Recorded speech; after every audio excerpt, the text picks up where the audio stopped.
Akkam jirtan hordoftoota yuutuubii Arabikaa School barnoota herregaa kutaa 5ffaa boqonnaa 1ffaa waa'ee jijjiiramootaan hojjechuu kan jedhu ilaallaa jechuudha. Jalqabumarraa seensa isaa yoo ilaalle mata duree kana jalatti yookaan ammootu seensa barnoota kutaa 5ffaa herreega kana keessatti jalqaba irratti maal ilaallaa? Jijjiiramoonni lakkoofsaan akkamitti akka hojjetaman ilaallaa jechaadha. Jijjiiramoonni lakkoofsota hin beekamne kan bakka bu'an ta'uu isaa as keessaa hubannaa jechaadha. Itti aansuudhaan mata duree kana keessatti waa'ee tarmii dhaabbataa akkasuma immoo jijjiiramoota fi qayyaboota itti fayyadamuudhaan akkamitti akka walitti fiduu dandeenyu ibsamoota aljeebraa akkasuma immoo himoota walqixaa fi himoota wal caalmaatti fayyadamuudhaan probleemota jechaa furuu akkamitti akka dandeenyu isa kana keessatti ilaallaa jechuudha. Jalqabuma irraa yoo kallattiimaan yoo ilaalle yaada waliigalaa fi bu'uuressa guddina paaternoota yoo ilaalle lakkoofsi yookaan ammootu paatarnii lakkoofsaa akkamitti akka barraa'u jalqabuma irraa ilaaluu dandeenya jechaadha. Mee hiikoo isaa ilaallu. Jalqabuma irraa paatarnii lakkoofsaa jechuun maal jechuu akka ta'e paatarnii lakkoofsaa salphumatti paatarnii lakkoofsaa jechuun lakkoofsonni yommuu tarreeffaman akkaataa lakkoofsota tarreeffama lakkoofsotaa kan of keessaa qabu ta'a jechuudha.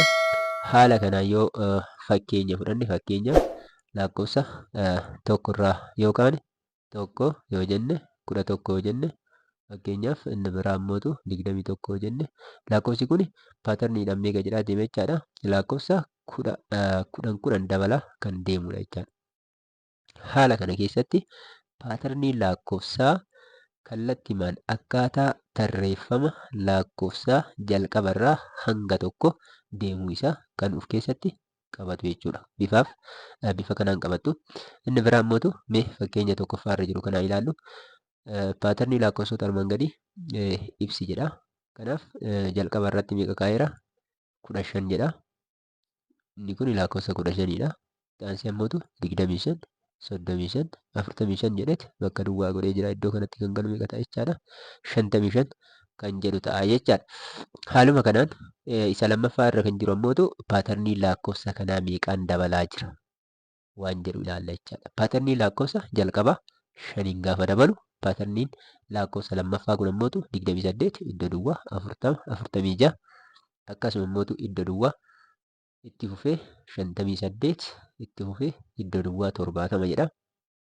Paatarnii lakkoofsa kana jahaan dabala jechaadha. Iddoo 40 46 jedhu kana ilaallee yoo jennu paatarniin isaa meeqaan dabala jechaadha? Jahaan dabalaa jechuudha.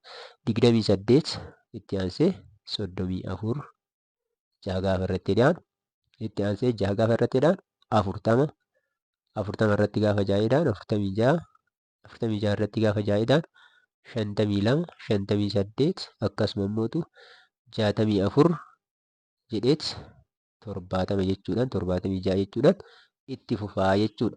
Haala kanaan paatarnii lakkoofsotaa hubachuu dandeenya jechaadha.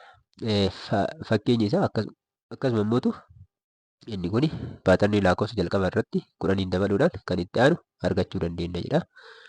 Akkasuma ammootu paatarniin isaa lammaffaa inni lammaffaa paatarnii lakkoofsa kana jahaan dabaluudhaan kan itti aanu argachuu dandeenya jechaadha. Fakkeenya lammaffaa haa ilaallu. Fakkeenya lammaffaa gaafa ilaallu atileetiin tokko shaakallii fiigichaa guyyoota 5 taasisuu barbaade. Guyyaa jalqaba kiiloomeetira 1 fiigee guyyoota itti aanan immoo fiigicha guyyaa guyyaan fiige dachaan fiiguuf yoo karoorfate guyyaa 5ffaatti kiiloomeetira meeqa fiiguu akka danda'u ilaallaa jechaadha. Gaafii kana nu gaafata. Guyyaa tokkoffaatti fiigicha guyyoota 5 erga taasisee booda guyyaa tokkoffaatti kiiloomeetira 1 fiigee kiiloomeetira 1 guyyaa lammaffaatti ammootu meeqa fiiguu qaba jechaadha? Kiiloomeetira dachaadhaan yoo fiige kiiloomeetira meeqa fiiguu qaba? 2 fiiguu qaba jechaadha kiiloomeetira. Guyyaa sadaffaatti ammootu ammallee dachaadhaan fiigaa waan ta'eef meeqa fiigaa? 4 fiigaa jechaadha. 4 kiiloomeetira fiigaa jechaadha. Akkasuma ammootu guyyaa itti aanu guyyaa sadaffaa kiiloomeetira meeqa fiigaa jechaadha? Guyyaa sadaffaa irratti kiiloomeetira 8 fiigaa jechaadha. 8 kiiloomeetira fiigaa jechaadha. Dachaadhaan fiigaa waan ta'eef guyyaa afuraffaa irratti ammootu meeqa fiigaa jechaadha. Tokkoffaa asitti afuraffaadha. Asi shanaffaadha. Guyyaa shanaffaa irratti kiiloomeetira 16 kiiloomeetira fiigaa jechaadha. Kanaafuu guyyaa shanaffaa irratti kiiloomeetira 16 fiigaa jechaadha. Kanaaf haala kanaan deebiin isaa as keessatti kan taa'e jechaadha. Kanaafuu guyyaa tokkoffaa irratti kiiloomeetira 1, guyyaa lammaffaa irratti kiiloomeetira 2, guyyaa sadaffaa irratti kiiloomeetira 4, guyyaa shanaffaa irratti kiiloomeetira 16 ta'uu isaa asumaan hubannaa jechaadha. Kanaaf haala kanaan dachaadha yoo dabale paatarnii lakkoofsa kanaa 1, 2, 4, 8, 16 jedhee meeqan dabalaa deema jechaadha. Dachaadhaan dabalaa deemuu isaa paatarniin isaa haala kanaan kan ta'u as keessa hubanna jechaadha. Kanaaf itti aansuudhaan gilgaala tokko irratti lakkoofsota bakka duwwaa keessa galuu qabanii barreessi jedha. Lakkoofsa kana gaafa ilaallu 71, 76, 8 iddoo jedhu kuni dogongora jechaadha. Meeqa ta'uu qaba? 81. 81 ta'uu qaba jechaadha. 81 ta'uu qaba malee 8 miti. 81 jedhee gaafa dabalu meeqa ta'a? Iddoo kanatti ammootu 5 86 ta'a jechaadha. 86 jedhee meeqa jedha? 91 jedha jechaadha inni jalqabaa kun. Inni lammaffaan immootu baay'irra kan jiru 13, 18, 23 akkasuma itti fufee meeqa ta'a jechaadha. Iddoo duwwaa kanarratti irra taree 33, 38 jedha.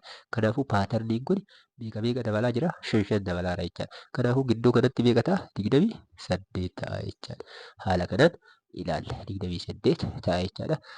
Caa irra kan jiru yoo ilaalle 28, 24, 20 gadi bu'aa deema jechaadha. Paatarniin isaa gara gaditti gadi hir'ataa kan deemu ta'a jechaadha. Inni kuni gara gaditti gadi bu'aa deema. Kanaafuu 28, 24, 4 turraa irratti ammallee 4 irratti 20, ammallee 4 irratti meeqa ta'a jechaadha. Iddoo kanatti 16 ta'a jechaadha. Iddoo kanatti meeqa ta'a?